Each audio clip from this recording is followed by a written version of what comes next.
네, 올해 치러지는 미국 대통령 선거에서 조 바이든 현 대통령과 도널드 트럼프 전 대통령의 두 번째 대결 성사 가능성이 커지고 있습니다. 두 사람은 양 정당의 색깔 차이만큼이나 서로 대비되는 정책들을 추구하는데 두 사람의 재임 기간에 눈으로 확인되는 성적표가 어땠는지 10가지 기준으로 비교해보는 시간 권용욱 기자와 함께 가져보겠습니다. 네, 어서 오십시오. 안녕하십니까? 네, 이 대통령 임기 중의 성과라고 하면 무엇보다 경제 성적표가 제일 중요할 텐데요. 그중에서도 가장 화두는 인플레이션이라고 할 수 있겠죠.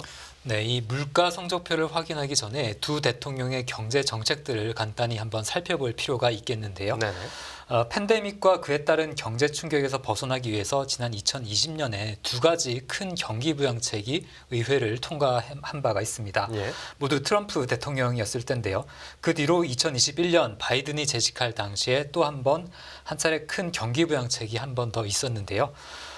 결과적으로 봐서는 이 대규모 경기 부양책이 그 경제가 필요한 수준보다 과잉이었고 결과적으로 2022년 인플레이션 급등으로 이어지기도 했습니다. 네네.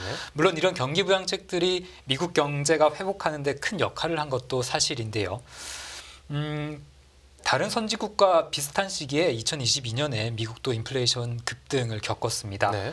2023년 들어서는 인플레이션이 이제 하락했는데 이건 역시 다른 선진국들과 미국이 마찬가지였는데요. 네. 인플레이션이 최근 이렇게 하락한 데에는 바이든의 공로를 돌릴 수도 있겠지만 예. 인플레이션이 높았던 시기 모두 이 바이든 재직 시기였거든요. 네. 그렇기 때문에 물가만 보면 트럼프의 승리라고 할 수가 있겠습니다. 네네. 그리고 유권자들 생활이 얼마나 개선됐는지를 보려면 이 물가와 함께 임금 수준도 같이 살펴봐야 되겠죠. 네, 그렇습니다. 트럼프는 자신이 그렇게 말은 하진 않았지만 사실 임기 초반부터 굉장히 좀 좋은 경제 흐름을 물려받았었거든요. 네. 코로나19가 터지기 전까지 트럼프 임기 시절의 경제는 급격히 성장을 했습니다. 예. 그러니까 트럼프 임기 말에는 실질 임금 상승률이 눈에 띄게 확대되기도 하는데요.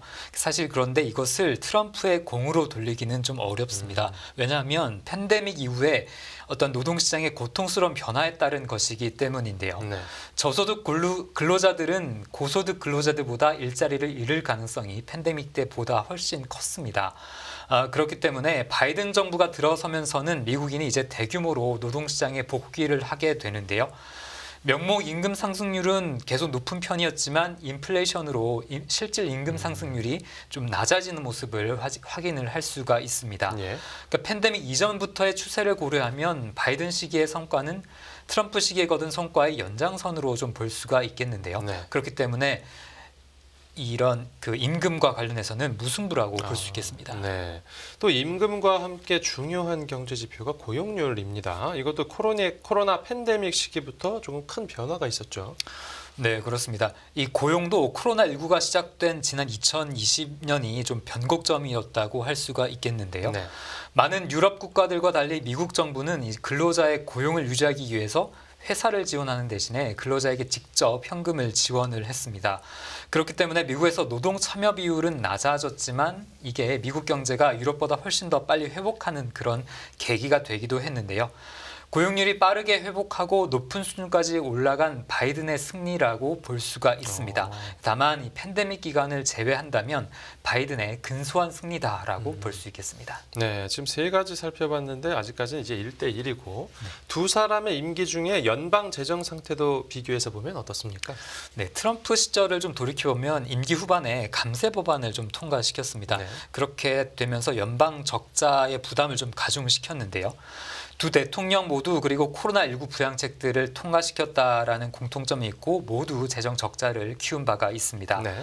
바이든 시기 경제 회복과 그리고 또 연방 정부의 코로나19 관련 지출 종료로 GDP 대비 적자 비중이 이제 좀 낮아지고는 있는데요. 다만 바이든의 어떤 산업 정책이 재정 적자에 어떤 큰 도움이 됐던 것은 아닙니다. 미국의 재정 문제의 뿌리를 좀 궁극적으로 살펴보려면 한 수십 년 전으로 좀 거슬러 올라갈 필요가 있는데요. 네. 미국 정부는 복지 프로그램, 특히 노인의 의료보험이라든가 사회보장제도를 좀 과도하게 확장을 했고 반대로 세수는 좀 줄어드는 현상이 계속 좀 이어져 왔습니다. 재정 적자 비중은 바이든 시기에 이렇게 줄어들었지만 여전히 팬데믹 이전 수준을 상회하는 것을 그래프로 확인을 할 수가 있었는데요. 그렇기 때문에 이런 부분은 재정 적자 부분은 무승부라고 할 수 있는데 네. 사실 두 사람 모두 미국의 이런 급증하는 적자를 해결하는 근본적인 해결책을 아무도 제시를 하지 못했거든요. 그렇기 때문에 좀 다소 좀 씁쓸한 무승부다, 아쉬운 무승부다 이렇게 볼 수가 있겠습니다. 네, 그러니까 무승부가 몇 번 있는데 뭐 잘해서 무승부가 났다라기보단 뭐 주로 못해서 무승부가 난 경우가 많군요. 네. 그렇다면 임기 중에 주식시장 관련 성적표는 어땠습니까?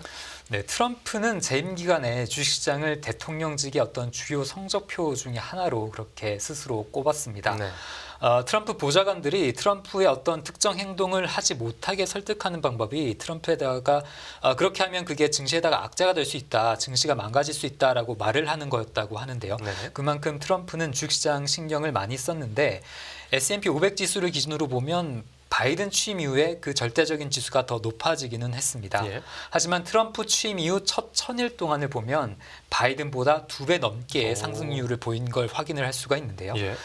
물론 S&P 500 지수라는 것을 대통령이 어떻게 좌지우지할 수 있는 건 아니겠지만 이게 상승률을 놓고 보면 트럼프의 승리라고 볼 수 있겠습니다. 그렇군요.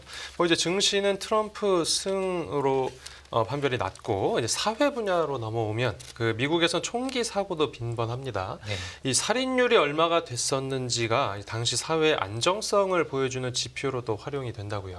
네, 그렇습니다. 트럼프 같은 경우에는 취임하면서 미국인에 대한 대학살을 중단시키겠다 그렇게 좀 약속을 했습니다. 네. 살인율은 그의 임기 초반에 실제로 조금씩 감소를 했지만 2020년에 좀 다시 급증하는 모습을 볼 수가 있는데요. 네. 아마도 도시 지역 일부에서 좀 경찰이 철수했던 것도 있고 무엇보다 2020년 5월에 조지 플로이드 사건이 좀 있었어요. 조지 플로이드라는 흑인이 백인 경찰에게 진압되는 과정에서 질식사하는 그런 좀 사고가 있었는데 예. 그 때문에 경찰과 지역 사회의 관계가 나빠졌던 그런 상황이었고 또 당시 팬데믹 기간으로 경제가 좀 봉쇄됐던 것도 일부 영향을 미쳤을 것으로 보입니다. 네. 이렇게 살인율이 증가가 되다가 이제 2022년부터 하락하기 시작하는데요. 네. 트럼프가 말한 미국인 대학살은 바이든 시기에 들어서서 이제 감소하고 있으므로 이 살인율에 대해서는 바이든의 승리라고 볼 수 있겠습니다. 네, 뭐 이 환경 쪽도 빼놓을 수 없는 분야긴 한데요. 환경 관련해서는 좀 어떤 기준으로 두 사람의 성적을 비교해 볼 수 있겠습니까? 네, 먼저 이 재생에너지의 생산 능력을 살펴볼 필요가 있는데요. 네네. 트럼프 행정부는 2017년 6월이었죠. 그 기후 변화에 관한 파리 협정을 미국이 탈퇴하겠다라고 발표를 했습니다. 예. 트럼프는 재생에너지를 이렇게 정책의 우선순위에 두고 있지는 않았는데요. 어쨌든 기업들은 어떤 주 단위의 정책 방향이나 풍력, 태양광 발전의 어떤 비용 감소 부분을 보면서 투자를 늘려오긴 했습니다. 점진적으로 그렇게 늘려왔는데 네. 바이든 시기에 들어서면서는 정부 차원에서 녹색 전환 사업에 애를 많이 쓰고 있는 게 사실입니다. 네.